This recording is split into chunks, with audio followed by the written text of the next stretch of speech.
kangiba ne-impact yalonto, your attitude, your moves, like zinayo into ebonakalayo in your growth to a point into bana as we speak you are the CEO.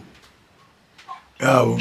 So like what I'm trying to say, Koti, your attitude, the way you move, how you do things, at least nathi where we at siyabona into bana azilolize yabo. Like briefly about the experience or duties zoba i-CEO ungathini, like because ngenele DF on being the CEO sivile nobana you owning a record label. Yabona my brother, andiyazi noba yile nto ibe nayo ndiyisebenzele hard na.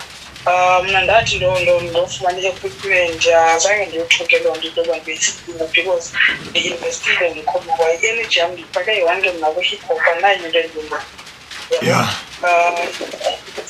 I-hip hop xa inozidisappoint ingabindibele. Yeah. Ndizama ke ngokupheka ngoku mna ane-expectations ezingaphaya zanezi ndizifumanayo. Iifruits endizifumanayo ziifruits endizidingayo because yonke into endizifumanayo right now endizidingayo because ndisebenzile. Ndizama ukuthi nale way yoba ndiyisiyo iwele yabo iwele amajita ayingabhilivi kuwo. So it's like as when senze into I was like ingathi ndiprove point while I'm prove point yabo because aqonda amajita okay awabhilivi kuwo akho ufuna undeke record akho ufuna undikhoda imali.